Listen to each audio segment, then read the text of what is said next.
Assalamualaikum warahmatullahi wabarakatuh. Jumpa lagi anak-anakku.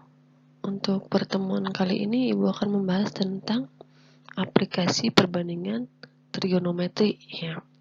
Dalam hal ini aplikasi itu adalah kegunaan ya, atau kita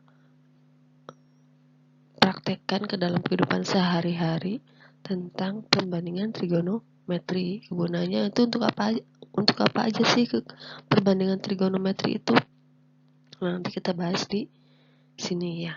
Dan namanya adalah aplikasi atau penerapan dalam kehidupan sehari-hari tentang perbandingan trigonometri. Nanti dalam hal ini kita akan membahas tentang penerapan perbandingan trigonometri tentang materi yang sudah dipelajari saja, yaitu tentang perbandingan dasar dan perbandingan di sudut istimewa. Oke, langsung. Nah, ini gambar ini sudah pernah muncul ya di slide sebelumnya. Di sini ada seseorang melihat puncak menara. Coba kalian lihat. Seorang melihat puncak menara dari suatu tempat.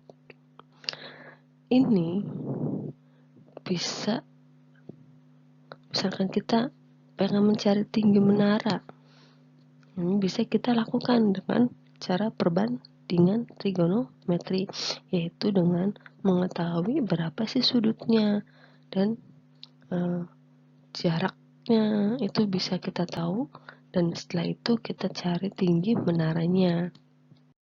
Ada contoh yang lainnya. Nah, di sini ada kapal terbang dan sebuah menara pemantau ya. Nah, dari kapal terbang dan sebuah menara pemantau ini bisa kita tahu berapa sih sudut antara untuk melihat kapal terbang itu dengan mengetahui jaraknya, terutama ya. Itu juga merupakan salah satu penerapan dari perbandingan trigonometri. Contoh lainnya ada, nah misalkan ada dua orang anak, dimana di sini ada Budi dan Adi ya, dan rumahnya saling berdekatan di sini. Nah, kita bisa mengetahui misalkan si Adi sedang memainkan sebuah permainan center atau laser. Misalkan si Adi lagi bermain center, tembakanlah ke atas. Nah, si Budi melihat tuh arah center itu atau arah laser itu. Nah, kira-kira berapa sih sudut yang bisa dihitung kalau misalkan si Budi juga melihat bayangan laser itu di atas.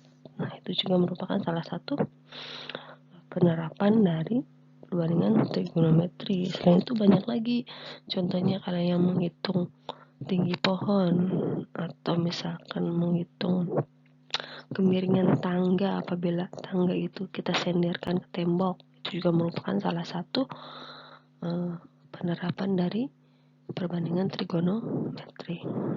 Oke ya, berarti nanti syarat utama untuk bisa mengerjakan soal-soal ini adalah, syarat utamanya adalah kalian harus bisa mengetahui posisinya ya. Dalam hal ini adalah setiap sisi dalam suatu segitiga itu bisa dicari menggunakan teorema Pythagoras.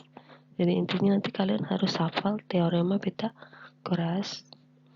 Dan yang kedua adalah setiap sisi itu mempunyai sudut yang berbeda. Nah, sudut-sudut itu apabila menyangkut dengan hal sudut istimewa, berarti kalian juga harus hafal sudut-sudut istimewa ya. Pada pertemuan kemarin kalian telah membuat videonya dan silakan dipakai atau digunakan untuk aplikasi perbandingannya. Itu ya, jadi dua intinya, harus mengetahui teorema Pythagorasnya dan harus mengetahui besar sudut dalam sudut istimewa. Oke, langsung saja. Nah, setelah mempelajari perbandingan trigonometri dan sudut istimewa, kita akan belajar tentang aplikasi trigonometrinya. Aplikasi itulah kegunaan dalam kehidupan sehari-hari. Oke, langsung aja ya contohnya ya. Contohnya,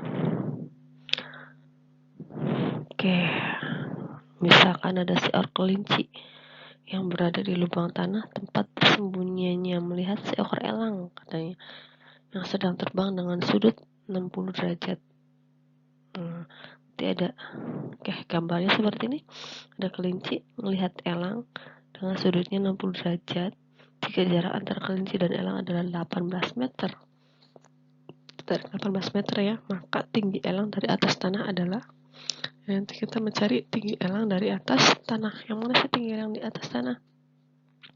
Jadi dari elang itu kita tarik garis ke bawah. Nah, ini tinggi ya, tinggi elang. Oke, kita tarik garis lurus. Berarti yang ditanyakan adalah tingginya. Oke, coba kalian perhatikan gambarnya. Tinggi, kalau dilihat dari sudutnya, itu berarti sisi di depan sudut. Benar tidak? Sisi di depan sudut. Ya, sisi di depan sudut.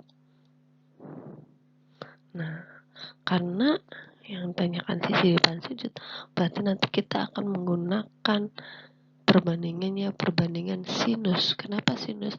Karena di sini ada sisi depan sudut dan sisi yang miring. Coba kalian lihat.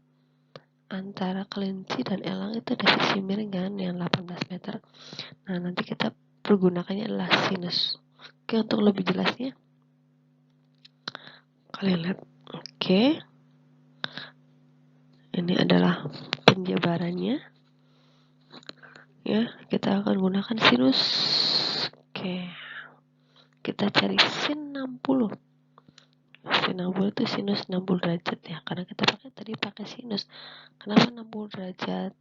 Karena di sini sudutnya adalah 60 derajat. Jadi itu perbandingan sisi depan berbanding sisi miring. Oke, di sini dibiasakan sisi depannya itu X ya, bukan T ya. Oke, bukan T. Di sini sisi depannya itu adalah X. Oke, kita cari T. Berarti nanti kita cari nilai dari X-nya. Oke, X sinus itu adalah perbandingannya depan berbanding miring, demi ya. Depan berbanding miring. Depannya mana? Depannya adalah X. X miringnya mana? 18. Seperti ini. Depannya X. Oke. Lanjut. Sin 60. Kalau misalkan kalian masih ingat, sin 60 berdasarkan sudut istimewa itu adalah setengah akar 3. Sama dengan tetap X per 18 ya. Karena kita mencari tinggi elang, berarti kita mencari nilai X. Mencari nilai X berarti 18 pindahkan ke sebelah kiri seperti ini, sehingga diperoleh nilai X sama dengan 18 dikali setengah akar 3. 18 dikali setengah sama aja dengan 18 dibagi 2, hasilnya 9. Akar 3-nya ikut 9 akar 3. Jadi tinggi elang itu adalah 9 akar 3 meter. Jadi 9 meter lebih akar 3 ya, atau 9 akar 3 meter. Itu contoh yang pertama. Berikutnya contoh yang kedua. Nah, seorang siswa akan mengukur tinggi pohon yang berjarak 4 akar 3 meter dari dirinya. Antara mata dengan puncak pohon tersebut terbentuk sudut elevasi 30 derajat. Oke, penjelasan di sini. Sudut elevasi itu adalah sudut apabila mata kita memandang ke atas, itu namanya sudut elevasi ya. Nah, sedangkan kalau misalkan kita berada di puncak bukit atau berada di atas gedung, melihat ke bawah, itu namanya disebut sudut depresi. Ya, berarti kalau sudut elevasi, ingatkan lagi, mata kita melihat ke atas.